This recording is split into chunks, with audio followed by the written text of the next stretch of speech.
Yo, this your boy EC22, and this is the FairWeather Fan channel, man. Before we go any further, you know what we always say: like, subscribe, share.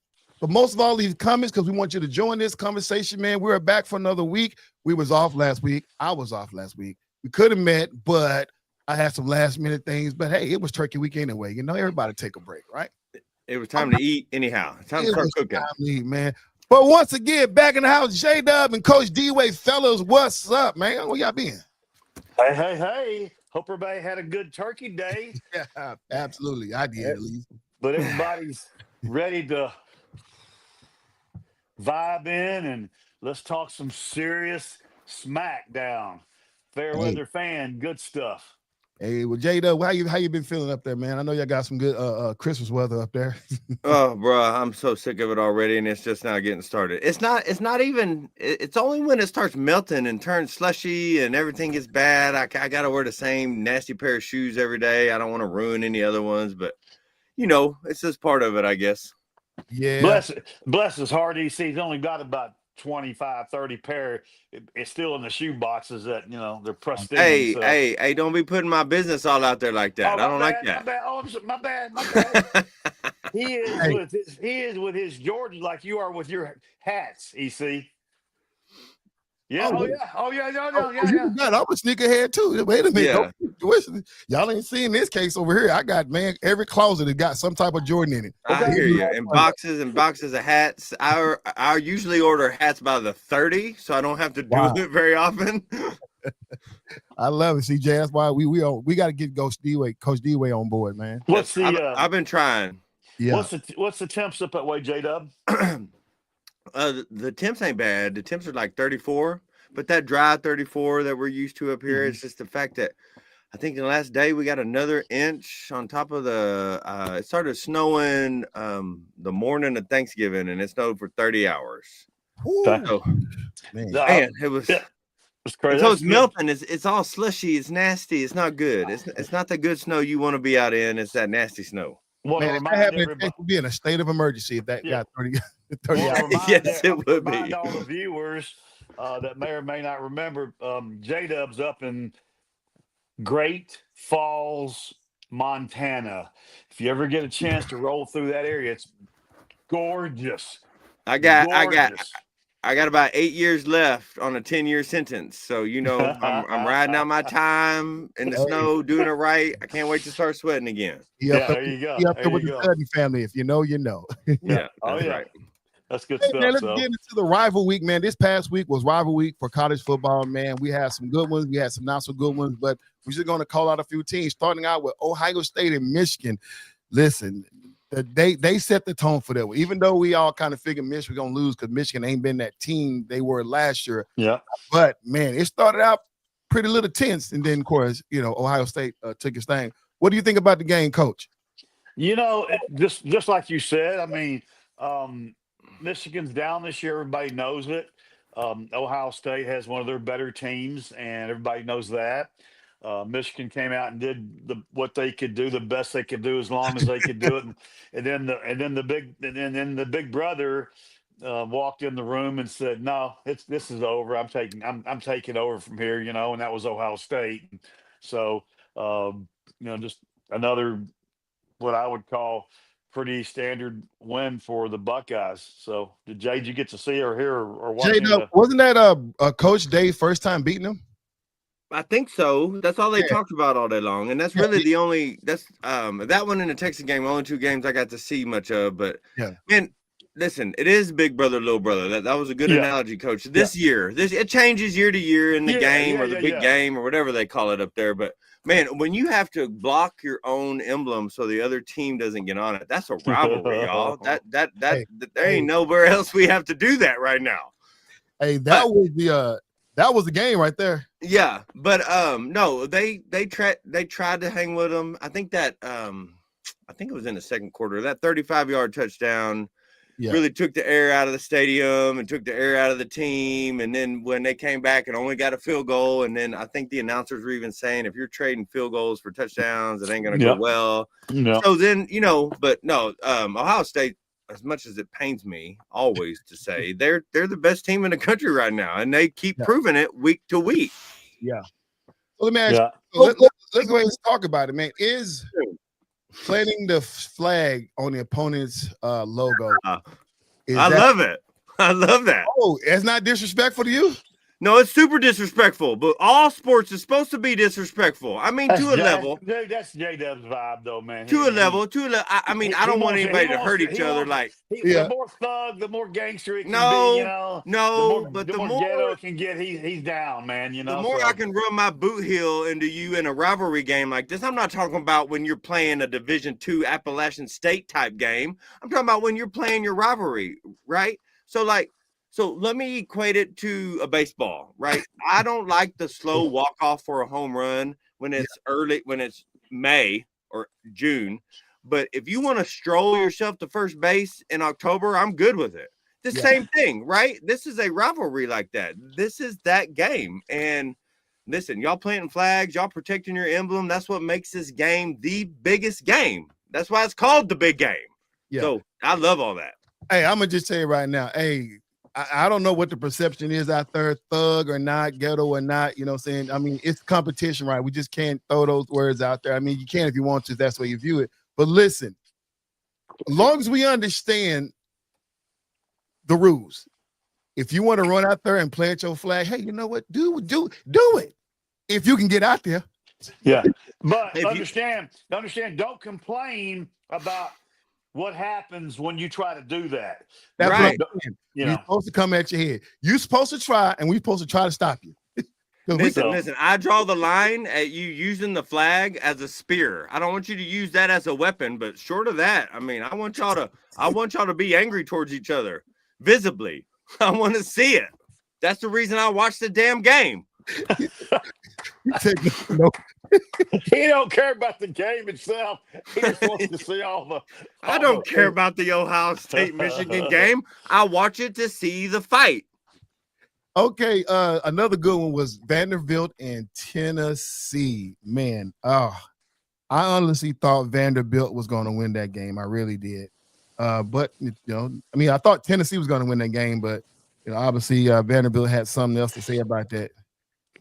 I got to tell you guys, if you haven't seen Vanderbilt play this year, dude, they put together a season. They're legit. That's a good football team, and they're doing everything right. They got a good quarterback, and Tennessee is, Josh Heupel's trying to get them, over the hill, and he's doing a good job. But man, Vanderbilt's having kudos to Vanderbilt, man, the Commodores. Man, I'm proud of them. I love seeing them, getting to see them some television, some airtime this year, and and that's good stuff. So yeah, and their success, which I agree, and in a rivalry game with two ranked teams, and you doubled your opponent at their stadium. I mean, you are somebody. But I just saw something, and one of y'all can correct me. Vanderbilt's program is building and going in the right direction. That the 2026 top high school quarterback just flipped his commitment from Georgia to Vanderbilt. Wow. Okay. Just was announced probably 2 hours ago. And I'm like, man, that's how big their program is growing. And we've always looked at Vanderbilt as the baseball team of the ACC. Yeah. So the fact that they're now one of the football teams, or it goes up and down, I get it, ebbs and flows. But let me ask you a couple questions, and I think this is probably, I think Jay probably is more follows this stuff, but maybe not. First of all, is Vanderbilt is it in the state of Tennessee? Yes. Okay. Secondly, guys, isn't Vanderbilt kind of a upper echelon, pretty strong academic kind of? Yes, they're the number one academic in the S. Oh wait, now that A&M's there, I don't know how that works. But before all the switch over with A&M and Texas and Oklahoma, they were the number one academic school in the SEC. That's why they couldn't always get the best recruits, because their recruits have to have a certain GPA to even get in the school. Yeah. Right. Yeah. Right. Okay. And so so that even makes it even more cool that they're having a big year, Right. But yeah. So Vanderbilt, Tennessee. So I'm looking at what's this kid name? I know EC's on it. What I'm Man, I trying just to saw find, it get posted. oh, let me I had it pulled up the other day, the top recruit in the whole state of Texas. But listen, we expected obviously Georgia beat on Georgia Tech. We expected that. We expected who was that? OU to beat LSU. That was a pretty good game. I expected that, but it was, could have went either way. But man, we got to go ahead and talk about it. We got to go ahead and talk about it. I'm gonna let Coach D-Wade go ahead and talk about it because he don't look too happy right now. D-Wade, go ahead and talk I'm surprised he's not wearing all black. I'm surprised he's not wearing all black. So couple things. First of all, I just want to say one comment about OU LSU. Go ahead. I was a little disappointed. I was thinking OU would kind of dominate that game and put that game away. Yeah. So we wouldn't have to worry or think or wonder who was going to win that game the last couple minutes of the game. And so I'm a little because I got a buddy of mine here that's a big Boomer Sooner guy, so I'm trying to support him and his team. And yeah, I was hoping that you would come out and be look a little stronger, but that game went down to the wire.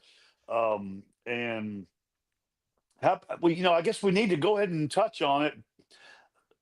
Someone told me, or I don't really listen to rumor or believe gossip or hearsay or any of that other stuff, but rumor has it there's a new sheriff in town in Baton Rouge.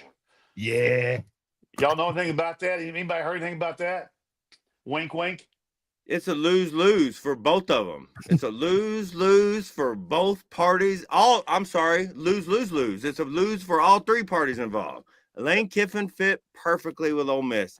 He is not perfectly. If he's not successful in the first two seasons in Baton Rouge, he will be kicked out. Absolutely. It's not a good blend. And I'm not really a huge Lane Kiffin fan. I'm not a hater, but I'm not a fan. And I don't think it's going to go the way the two parties, the non-aggrieved parties are going to think it's going to go. I do not think he's going to have immediate success. He is not. LSU is very heavy on recruiting from their footprint, right? So most of their recruits come from within like a 2-hour drive of Baton Rouge, Louisiana. Mm-hmm. Right. And I don't feel like Lane Kiffin is going to be able to convince those elite athletes from that footprint to come to LSU.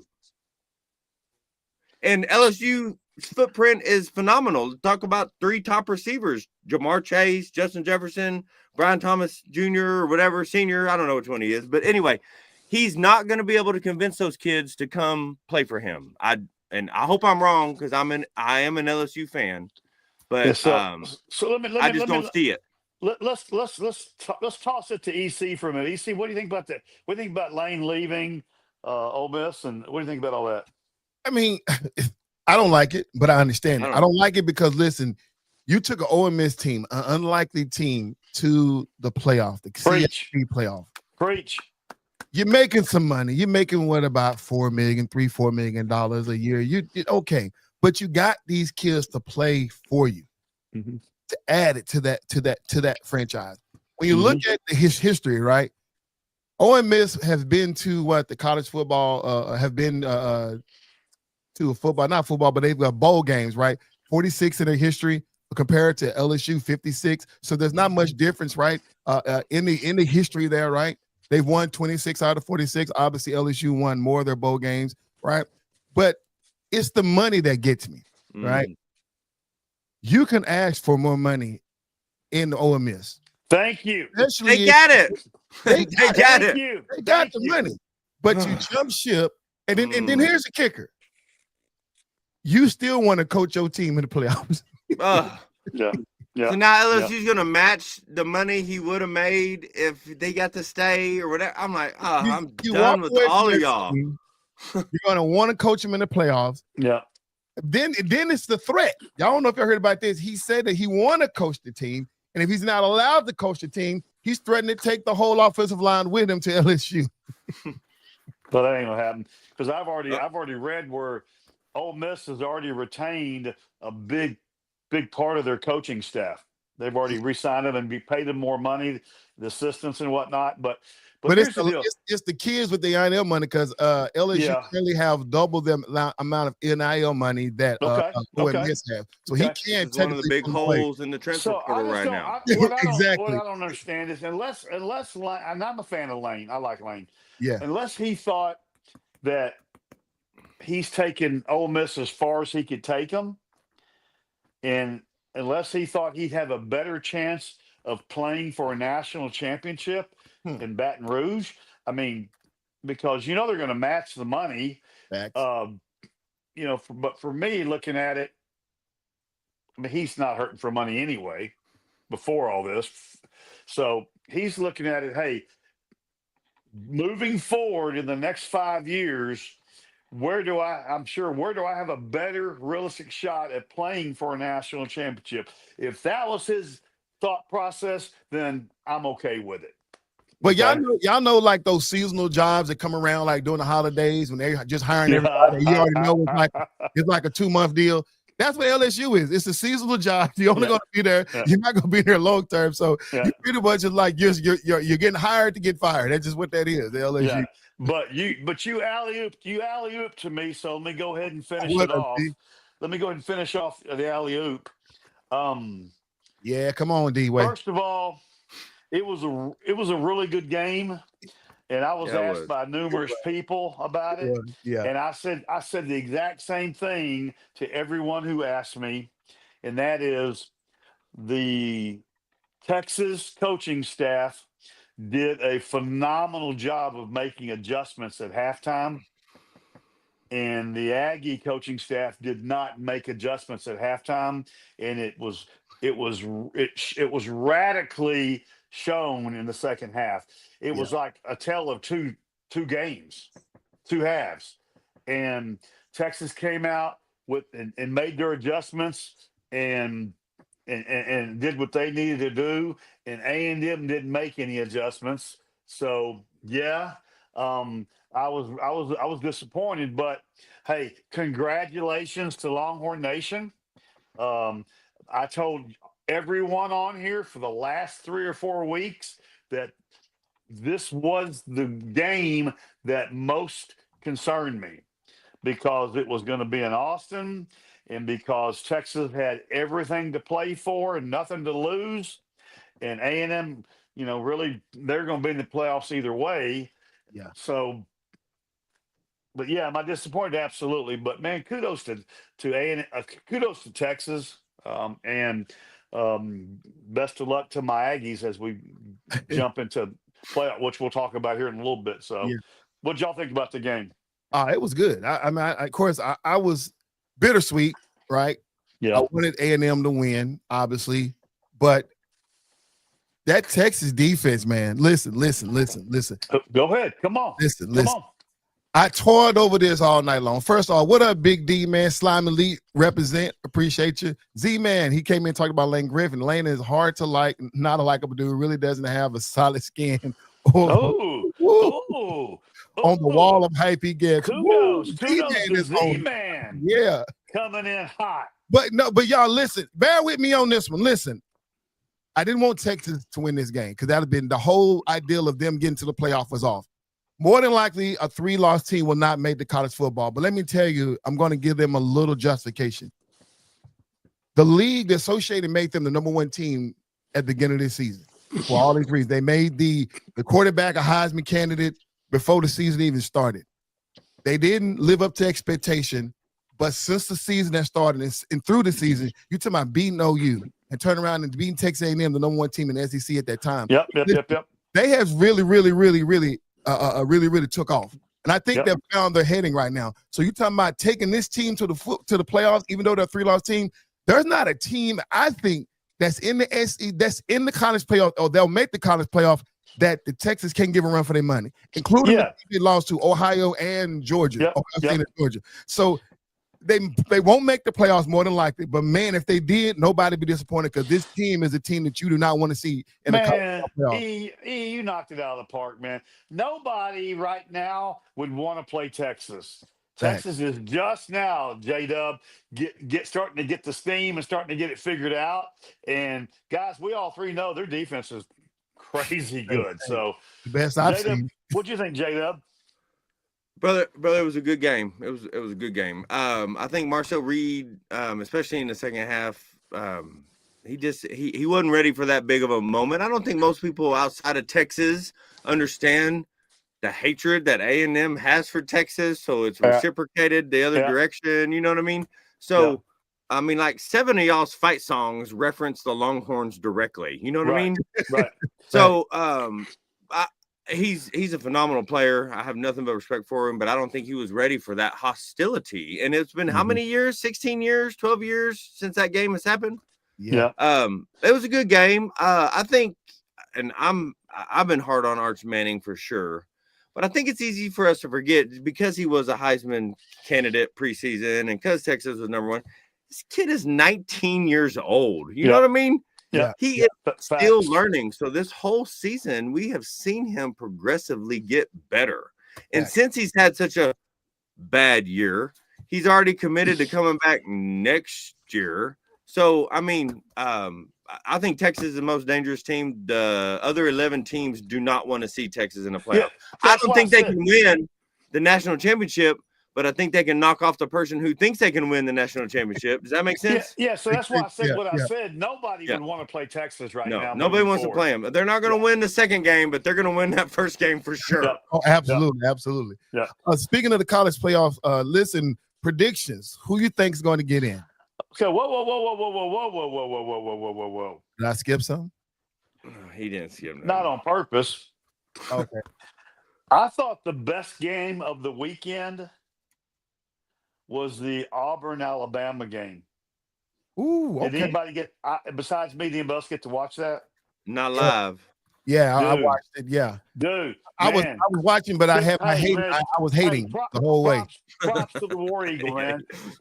Props to Auburn, man. Auburn played Alabama.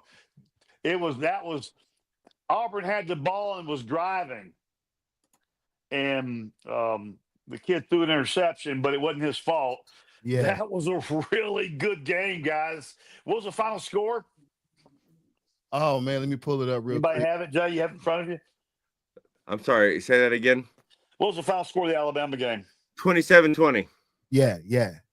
In Auburn. So again, like I said, I was hating all on them, man. I can't lie to you. I was all in my feelings, man. I just who were you rooting for in that game? Auburn. Me too. I'm not. Y'all know I'm not a fan. Yeah. I can give them props and be respectful and show their love like I've been doing. But man, I'm happy with them being in the conference championship game. I think that was rightfully so because I think they're the better team in that conference.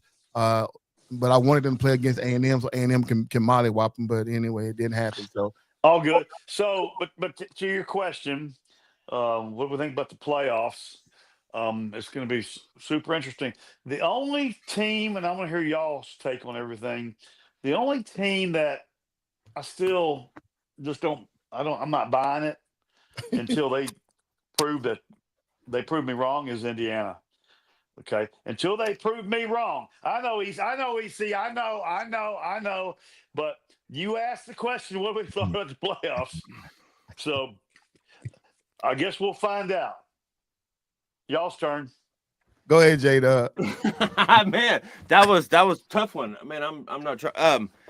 So I will agree with Coach to a degree, right? That if you look at Indiana's schedule versus, let's say, Texas or Alabama schedule, man, both they don't look the same. It doesn't look like the same. I mean, it looks like one of them is playing junior varsity and one of them is playing, class 6A, right? So I get that.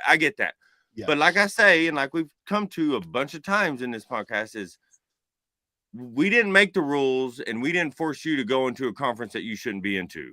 Mm-hmm. Right. So I don't know all the ins and outs. I know if it's an undefeated school from a Power 6 conference, they automatically get in. And I know there's little nuances that I can't quote to you right now. But Indiana is the second best team in the country right now by all the criteria that we have agreed upon, right? And I hate that, right? I hate that. I'll put my left arm on Texas to beat Indiana by more than 2 touchdowns right now. But we didn't set the stage. We didn't put the rules in place. Love it. So based on the rules, Indiana's number 2, and they deserve to be one of the top 4 teams and get the bye, yada, yada, yada. Yeah. I'm just saying, until I see them do what a number 2 ranked school should do in the playoffs, I'm not. So what happens if A&M plays Indiana in the second round and Indiana mollywops them by 44 points? Then they're legit. I got you. No, so I'm sorry, Eric. You go ahead, buddy. Right to change our mind, but go ahead, J-Dub. No, so I mean, I can't name you one player off of Indiana, not one. I ain't seen them play one game. I ain't seen them do anything, but they've done what they've done, 12-0 in the Big Ten. We have to give that a certain amount of respect.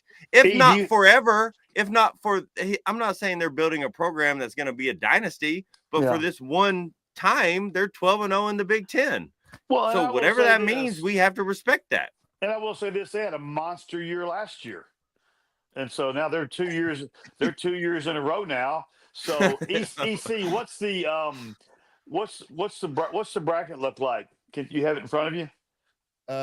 Yeah. So right now they're just going by rankings right now. So right now, I thought they had the pairings already. Who's playing who? No, they won't do that until Sunday, December. So Ohio State is going to play Indiana this weekend. Is it this weekend? I think. Yeah. For the Big Ten? Ohio State, Indiana, Big Ten championship. Okay. But that will count towards their seeding, though. Yeah, no, don't count towards their seeding. But we will get we will get to see. When's the last time we had a number 1 play a number 2 in a conference championship? Somebody look that up. And that's what I want the chat to answer right there. So we'll get to see how good they are or aren't. Okay. I think Indiana can beat them.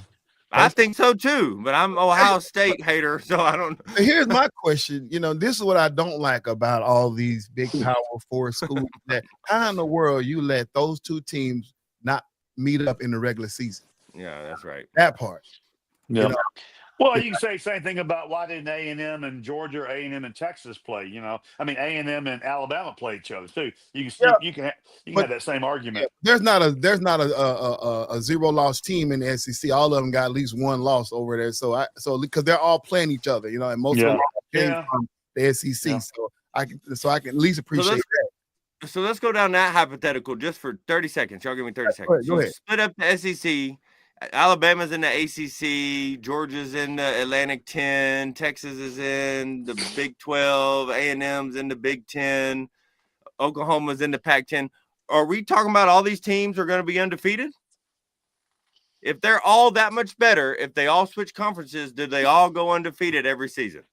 I mean, no. Okay. Because I believe, and just me personally, I believe that some of these other conferences are better than you give them credit for, right? I agree with you. And so, the Big 12, we didn't do too well this year, but the competition that we played with the games were crazy, phenomenal, high pace, great game to watch. You know what I'm saying? And so that's what you get from the Big 12. But I mean, those first half of the season for the SEC teams, you're playing bottom feeders from other conferences, getting guarantee wins. Ohio State playing a team from the FCS. I keep talking about that like you shouldn't play it, but I get the money situation, trying to bring eyes to those FCS schools to get their money up. But, I mean, come on now. You played nobody. Ohio played nobody. Ohio State haven't played anybody. Right. Saturday. And EC, you'll be happy to hear this. I had a dream this week that it's not a Martin Luther King type deal. It wasn't that kind of dream. Come on now. Preach, sir. EC, I had a dream this week, and I thought of you. I thought, we're going to see the old Southwest Conference and Oklahoma and Arkansas we're going to rebuild and revamp the old Southwest Conference, but we're going to bring in it's going to be Oklahoma's going to be in it, Oklahoma State's going to be in it, Arkansas is going to be in it, A&M, Tech, Baylor, Houston, TCU, SMU, Texas, and that's going to be a freaking conference, man. And Texas Tech, that's going to be a freaking conference. Okay, J-Dub, did you hear me? Yeah, let me know when it actually starts happening, then I'll be more invested. Because because that would be a powerhouse conference. Yeah, especially if they can keep the recruitment the way it is. But again, I think a lot of people forget why the SEC is what the SEC is because of their they have their own network. They have their multiple teams have their own network. Where I know Texas has one, and I think Oklahoma has one now. Well, but the Southwest Conference would have to have their own network. That would all so be part publicity of is why the best athletes go to SEC. It's for no other reason. So until other conferences can give these 5-star athletes the same level of publicity, the SEC will be minor league professional football. Yeah, 1,000%. Big 12 was the first one to get their network. Then you got the SEC, and then now you have the Big 10 as well as the ACC have their own network. But I remember it was the reason why A&M left, and then there's a reason why OU filed to leave, because it was the Big 12 network, and then Texas stole it and made it the Longhorn network. That's what I'm talking about. They had the money though. Yeah, hey, it's our network. Hey, nobody coming to see you, Otis. That's right. And so they left. But now when Texas got to the SEC, well, Alabama has their own network. Florida has their own network. So you're competing with people on your same level. You're not competing with, Baylor, who's not ever going to have their own network. So, I mean, again, it's publicity.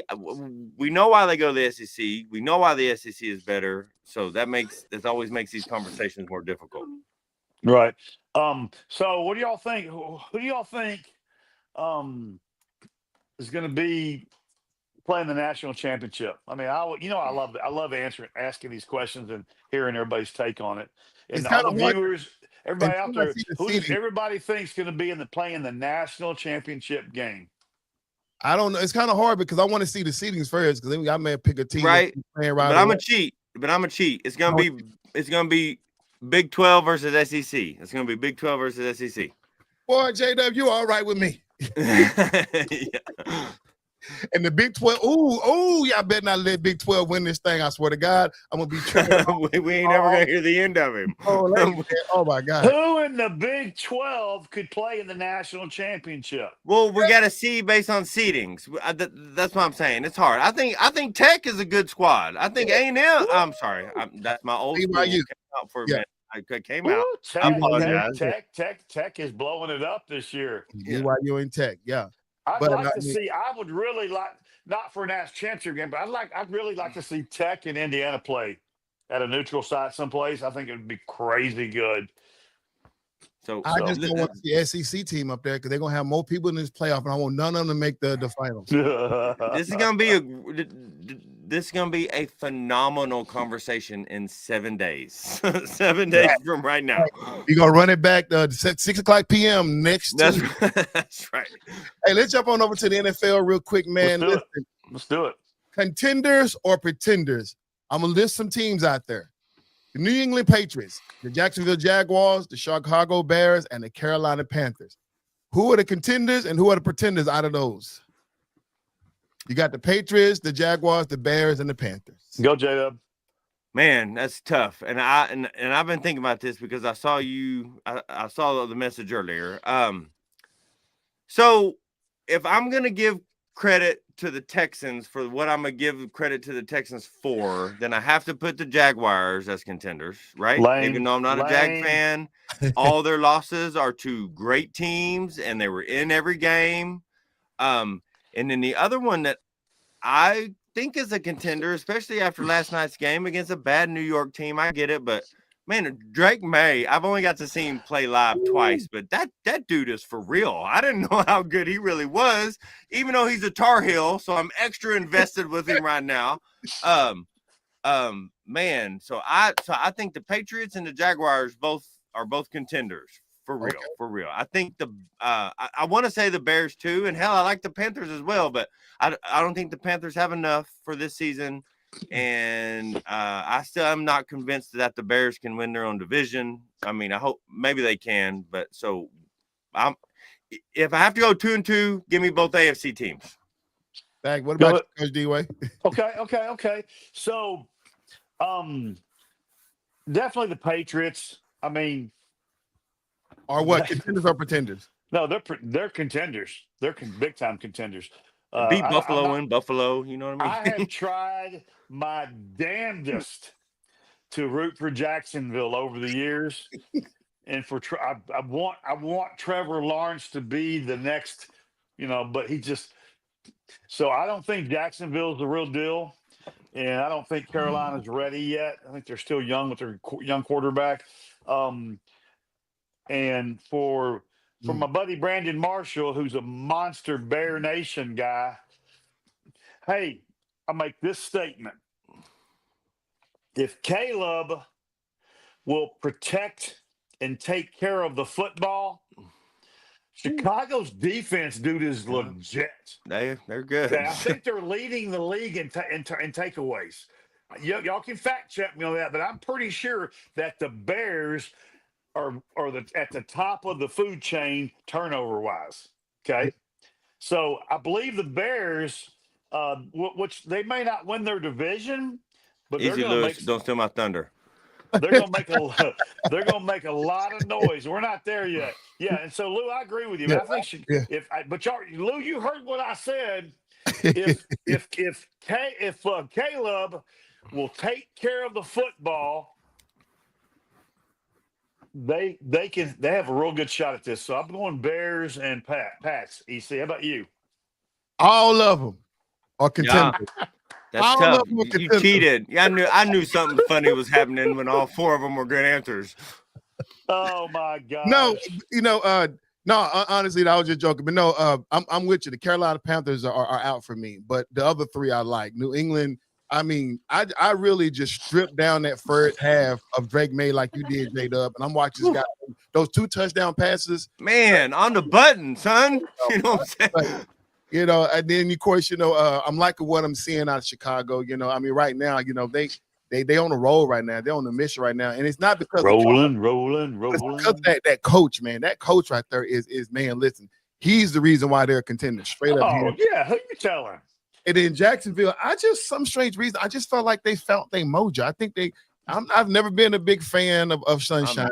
I'm not. I tried to like him. But man, I think they found their mojo, man. In the last 3 years, he just never can seem to get it done when it counts. He's the worst. Take that divorce. Wow. Exactly. 100%, yeah, 100%. Ben Johnson. That's what we talked about when he went there. That's exactly what they needed. Yep. Right on, spot on, Lou. So that's where I'm at right now. But the Panthers, man, I'm really impressed for where they are right now. They didn't have. I mean, they're kind of close to the record that they had last year. But man, they're coming up from there. They're really, really, really digging in and winning some important games for themselves. But I'm still waiting for the seat to fall off on them. You know what I'm saying? In the next couple of weeks, we can revisit this. But man, I don't think they're ready yet.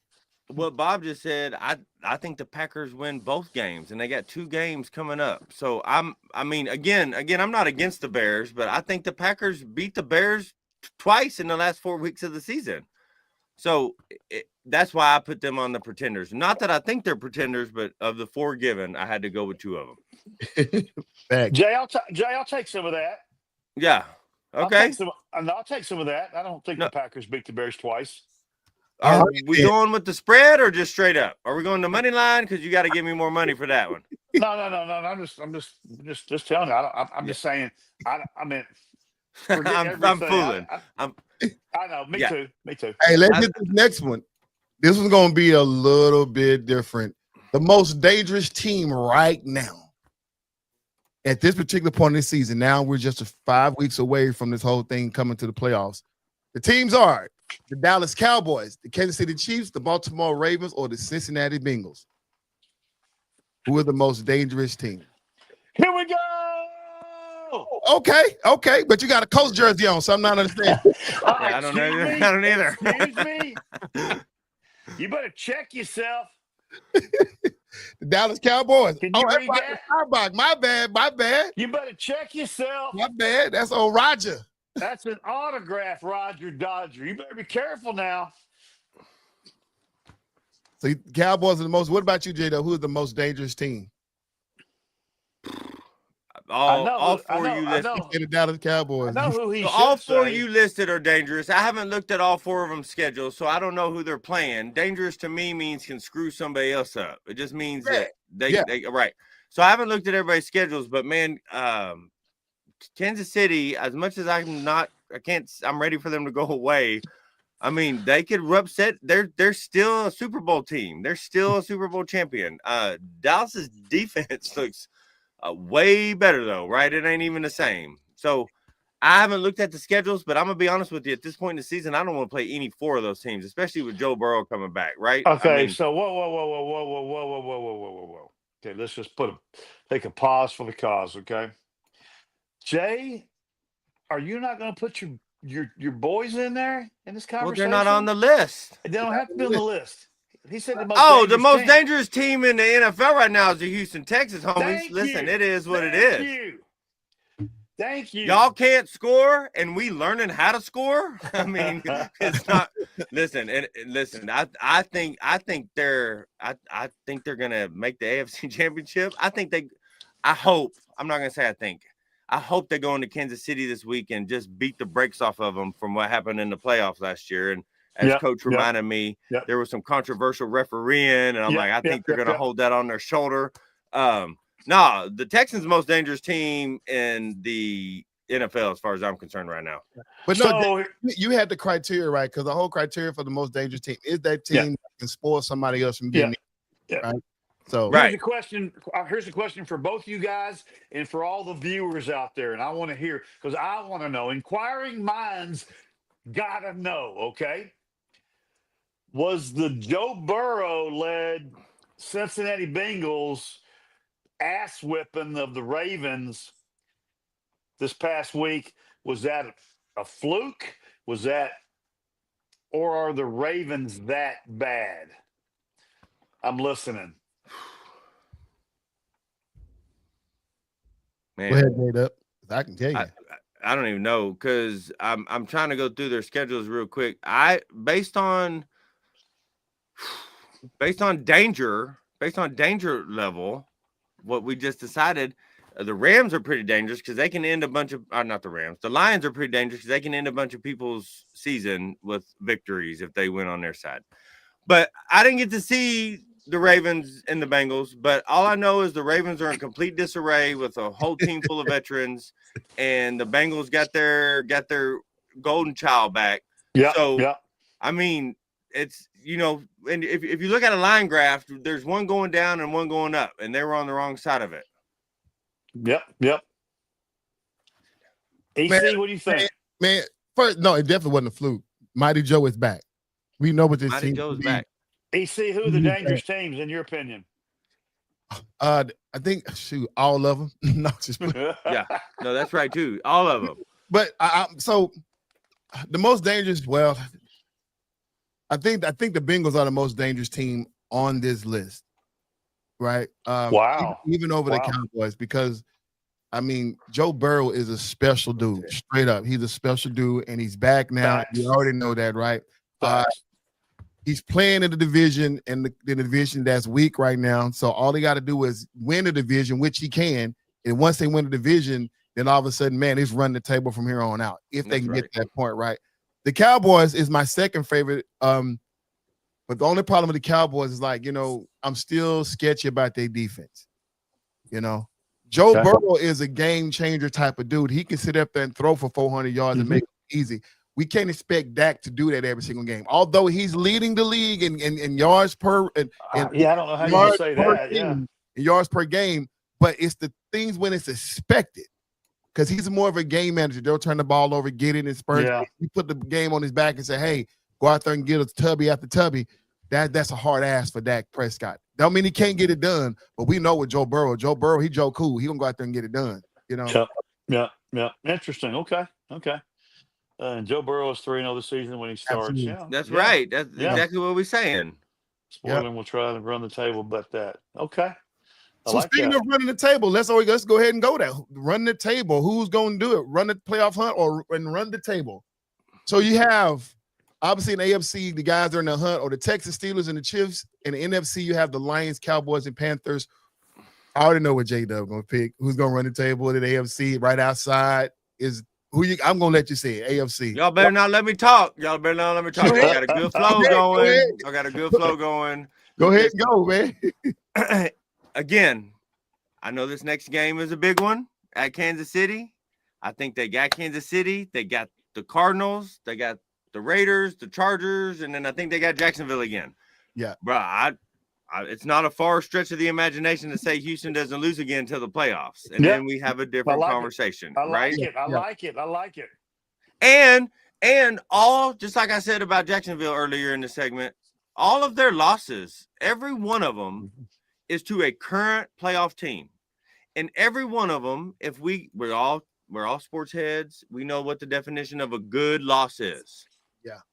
They are all good losses. They're by 1 point. They're by a field goal at the end of the game. They're by, 3 points to Denver in Denver, right? So I think the Houston Texans are the most underrated team this year. And it's just, y'all heard me. Anybody who listens to the show knows I preach defense. I root defense. I want aggression. I want controlled aggression. And these boys, Willie Anderson Jr. and Derek Stingley. Derek Stingley ain't allowed a touchdown on his side of the field since halfway through the season last year. Yeah. Okay? He's allowed 3 passes in their 4-game winning stretch right now. 3 of like 24 or something like that, right? They play defense on both levels. The secondary doesn't have to cover long when the line is to the quarterback in less than 5 seconds. Yeah. And the line doesn't have to be to the quarterback in less than 3 seconds when the secondary can cover their man for 5 seconds, right? They play off each other so well. If we can just score some touchdowns, especially when they're needed, hopefully CJ Stroud can get some momentum moving. And boom, Houston, Texas, baby. Write it down. Bet that, like Lewis said. Run the table. Run the table. Hey, speaking of, what is going on up in Philadelphia, man? Hey, D-Wade, who you think gonna run the table? Okay. You still going to Cowboys? Time. Who's Kansas City play? Who's Kansas City got left besides Houston? Let's see here. Who they got? That's gonna be a great game. KC and Houston. Let's see. Kansas City has obviously they play Houston. They got the Chargers. They got the Titans, the Broncos, and then the Raiders. So they got 3 teams left in their division: the Chargers, the Broncos, and Raiders. And then they got Houston and Tennessee. I'm gonna step up. I'm gonna do something that nobody's gonna surprise me. I'm gonna say the Cowboys. Cowboys are getting hot at the right time. So I'm pushing all my chips in on the Cowboys. Yeah. So I'm with you. The Cowboys and NFC and the AFC. I'm J-Dub stepped away, and I wish he was here because I'm going ahead and say, I can hear you. Hey. He's probably over pouring him a bourbon or something. But anyway, no, I had children to deal with. Hey, no. I like the Texans to run the table, but I'm still not letting go of the Chiefs right now. Yeah. And listen, y'all, listen, please. I know you got receipts. I have been trolling the Chiefs and saying they're pretty much. Yes, you have. Are they done? Is this it? But I'm looking at this schedule, right?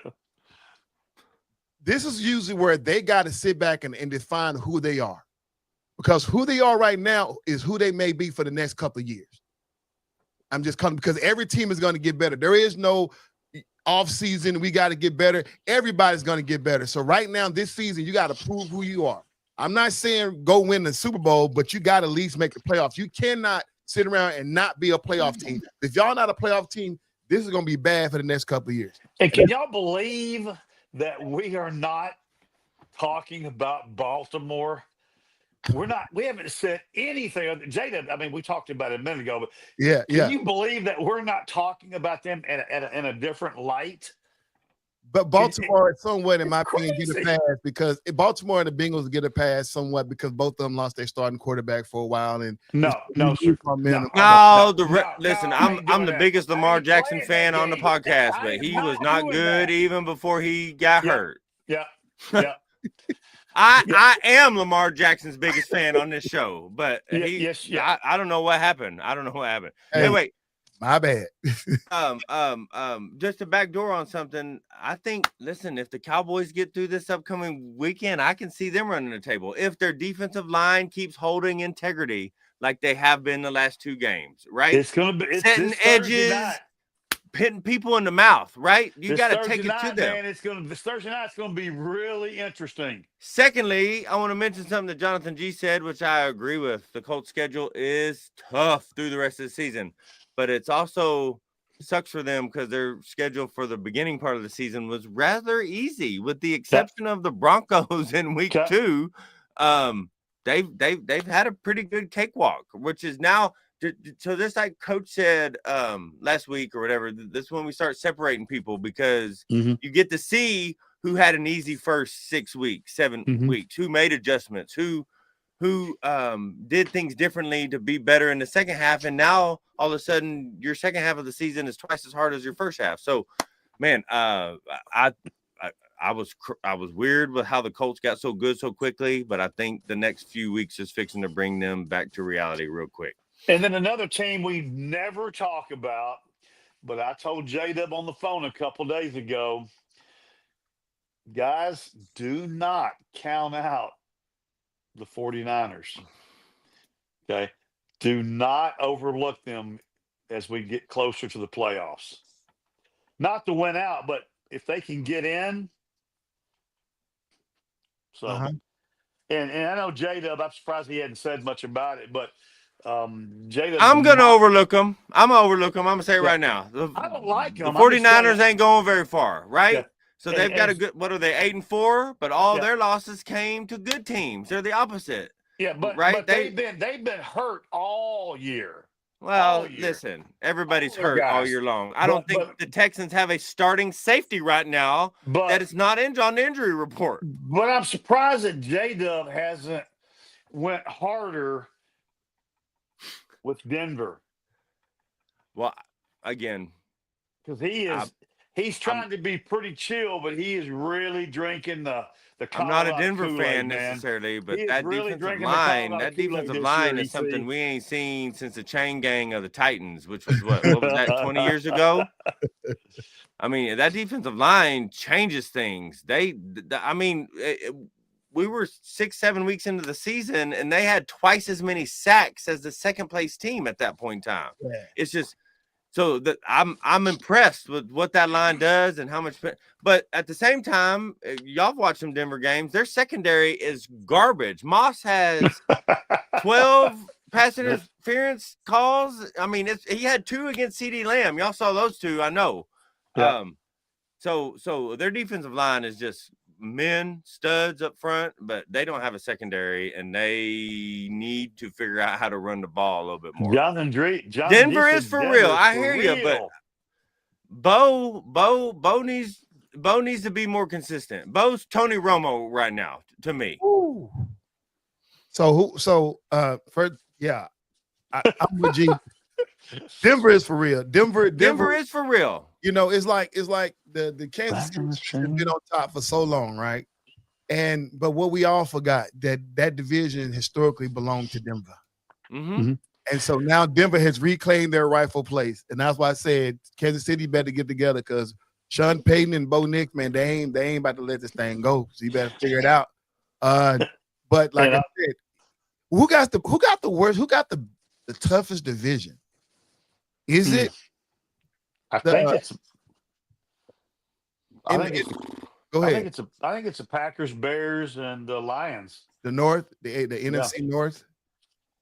That's what I think. Okay, J-Dub, between the NFC North and NFC West, who has the toughest division?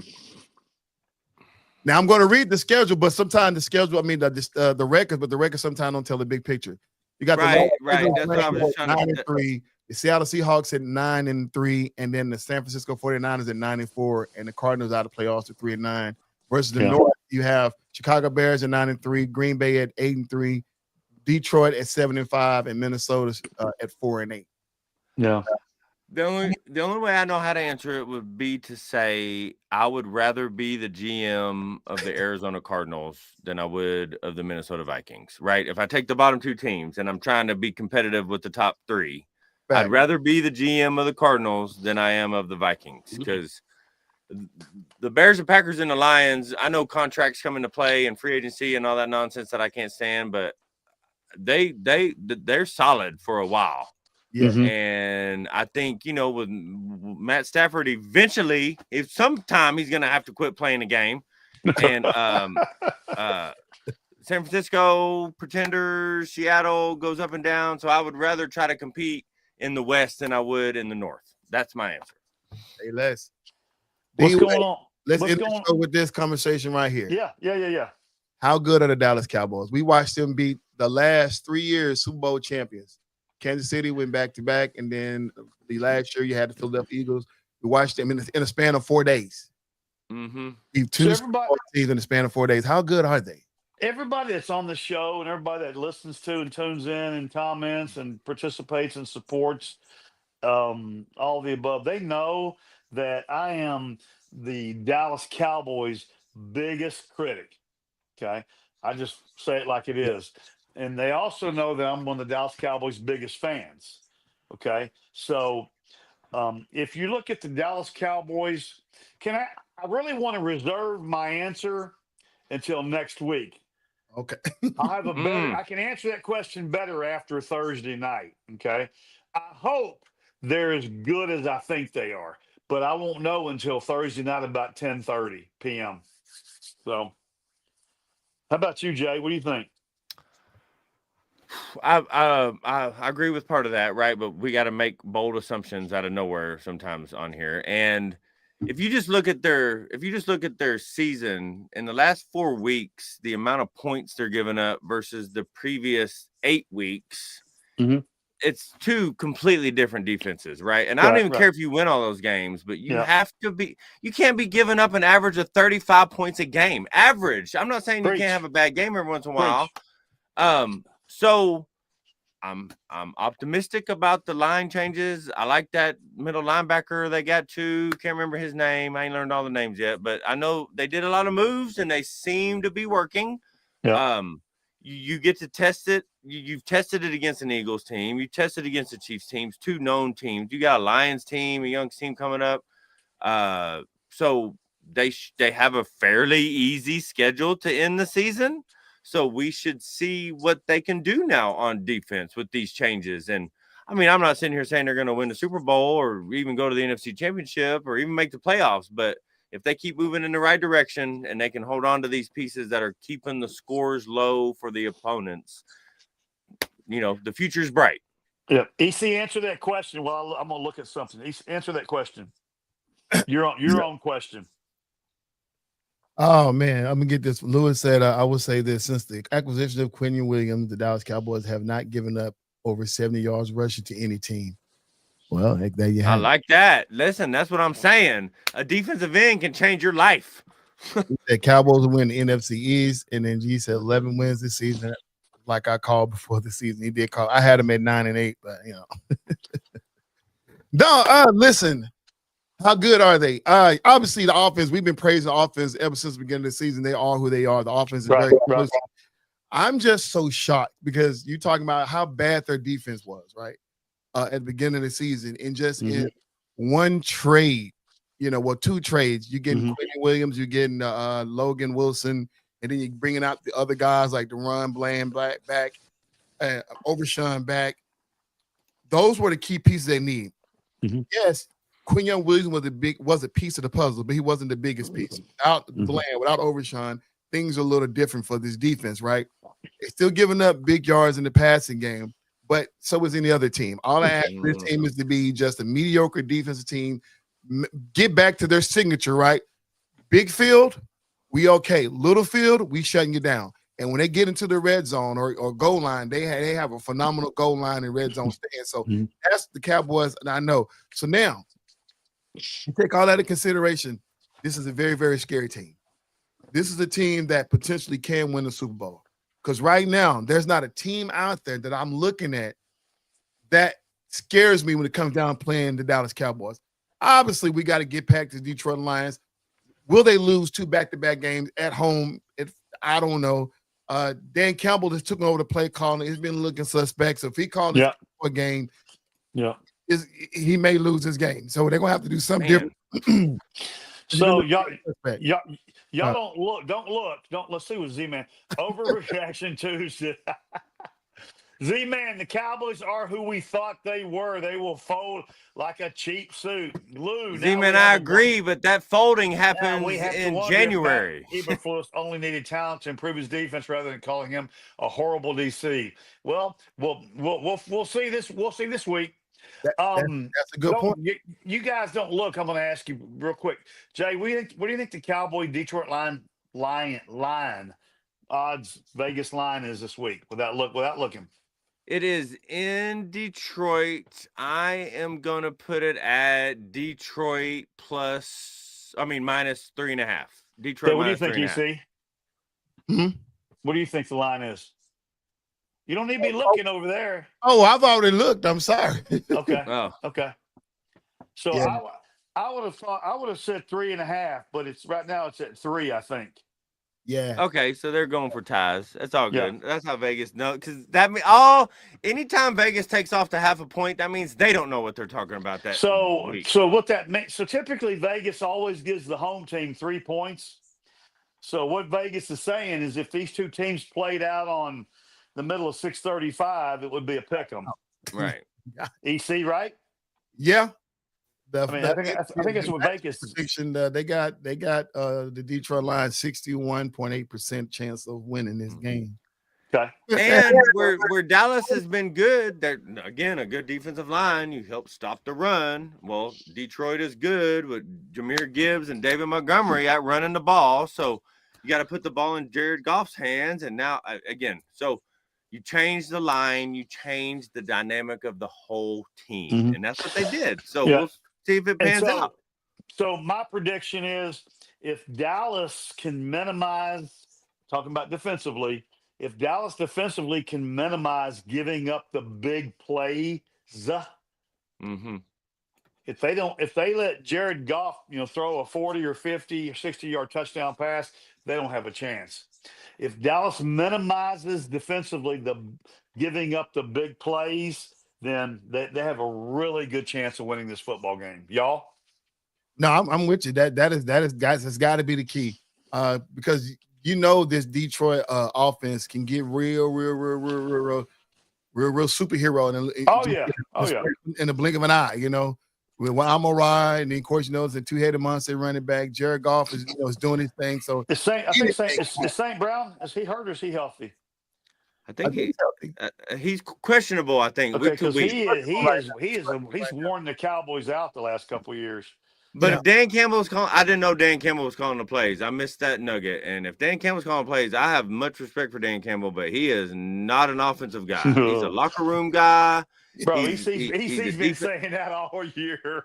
Yeah, so that's terrible. That's terrible. I don't want Dan Campbell calling the plays.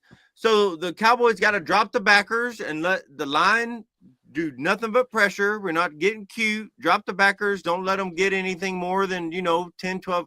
You don't want them to average any more than 10, 12 yards a play. That's taking away the big play. So, again, that should be a good game. Yeah. I agree with Jonathan G.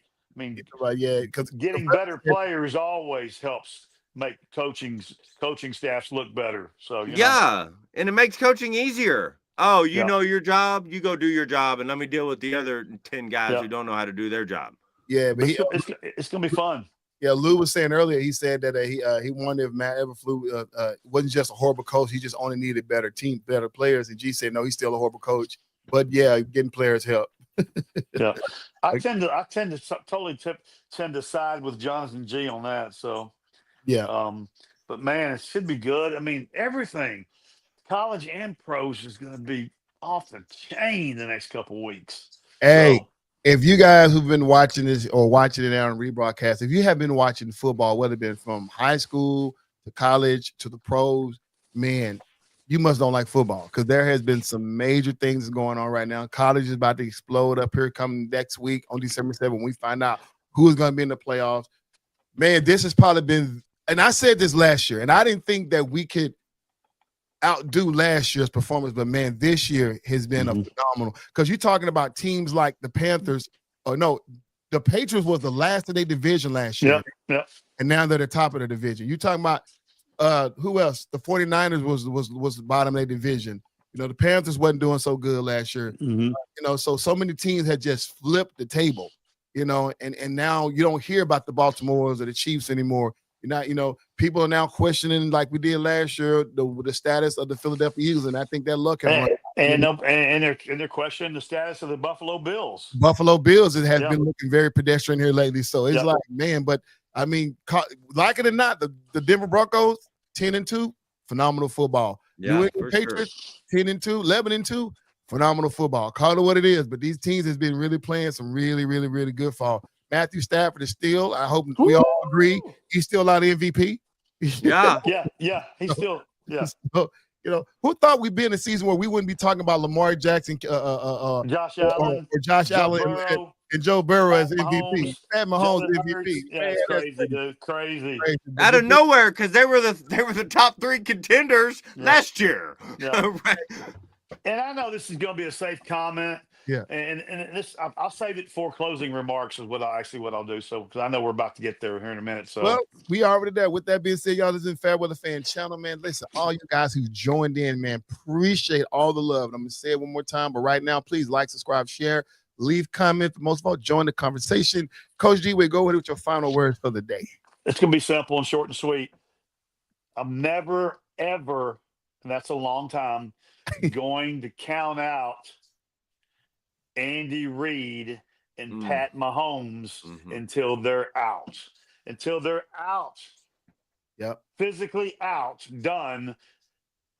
I'm not going to count them out, man. And on vacation. As long as he ain't left the building.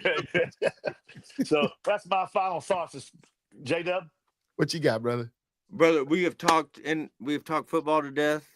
It ain't time to talk basketball to death, but I want to make one little comment about the WNBA. We spent a lot of time talking about that on here. The Dallas Wings got the number 1 pick again. And I don't care what any list on anything says, there's only 2 names that are acceptable to be heard as the number 1 pick for the Dallas Wings next year. Only 2. Come on. If Juju decides she doesn't want to go back to college and she puts her name in there, she's number 1. Number 1. And then you got a 1-2 with Juju and Paige. I don't think anybody wants to see you. Both 6-foot guards in a women's league. Number 2 is Lauren Betts. I don't want to see anybody talking about Olivia Miles or who's the girl. Anyway, right. That's my whole point. There's only 2 names that we won't mention. We ain't even mention no more names. Thank you. I don't want to talk about WNBA again for a while, but we hadn't said that. I wanted to make sure that was out there in the universe. So is Paige and Juju for the Wings a better fit than Paige and Lauren is for the Wings? So I'm never going to say no to a big, and you got to take chances on it. All of them ain't Greg Odens. All of them don't pan out. But some of them are, Dwight Howards and Nikola Jokic, right? Some of them pan out. So I would go Betts just because you already have an established guard. But I have been well documented on this that I don't think there's been a college player that I'm a bigger fan of, men or women, than Juju Watkins. So I'm not against the 1-2 backcourt, right? 2 6-foot guards who can rebound and play defense. But man, Lauren Betts could be a bust, or she could be, the new Lauren Jackson, the new Lisa Leslie, the new big girl in the NBA. Yeah, I want to hear EC close us out in a minute, but Lauren, I love Lauren. Lauren really makes me nervous because of the pace of play in the WNBA. I agree. We would need a good trainer and a good coaching staff. I really like her. Yeah. But the pace and the physicality is a whole nother world. EC, close us out. Take us home, man. Well, I'm going to go ahead and piggyback because my final statement still is, ladies, get the deal done. They gave you everything you want. Yep. So they gave you reference. Go ahead and get the thing. Go ahead and make the deal and go, and don't clock the season out, because we want to see the ladies we just mentioned play next year. We don't want to lock out the season. But the question is, J-Dub, without going too deep, Azzy Fudd, who played with Paige Beckers at UConn, That's another. That I think that's a good third one. A good third one. And I'm not denying that, but first of all, I got a bunch of problems with that one. First of all, okay, right. So to me, there's only 2 names that go to the number 1 pick, and Juju may not even want to come out, but she will be eligible. She will be eligible. Okay. The girl Jonathan just said he called her Audi, but it's Agua Fan from Spain. She's the 19-year-old girl, so she's kind of yeah. And even the girl from Iowa State who's balling out of control, she's not eligible. So she's not. So anyway, I don't want to see Ozzy. Isn't Paige and Ozzy an item right now? That's my understanding. Are they? That's my So understanding. do we really want to see an on-court bickering, not passing the ball because there's been a fight at home? Yeah, we don't need no domestic situations. Man, that's bad. That's bad. But again, there's only 2 names. Yeah. There's only 2 names we need to talk about for the number 1 pick. Yeah. And even if either one of them's a bust, I think there's such shining lights that you take a chance on that bust. If it turns out to be a bust, it is what it is. I got to throw this in there. He said, "Got to." Yeah. You see, the only person on UConn that I'd like to see with Paige is your girl. Double S, baby. Right? Yeah. Is your girl. Sarah, she come out? Well, she's not eligible to come out though. She's not eligible either. She's not eligible. Yeah, I mean, if I had my choice between the 2 UConn girls, that would be best. Say less. What would be real cool is that we turn around and let's say if we did get Lauren Betts, right? I think it'd be a good opportunity to trade Lauren Betts over to Seattle Storm to get the young girl Dominique Malunga and then somehow get a switch to go get another guard, which can be an Olivia Miles or a. You're working on like a 5-year plan right He's now. big. We ain't 5-year planning on the podcast. Three-team drain. Nah, we ain't 5-team planning right now. Situation with Olivia. What is going on with EC and Olivia? I don't know.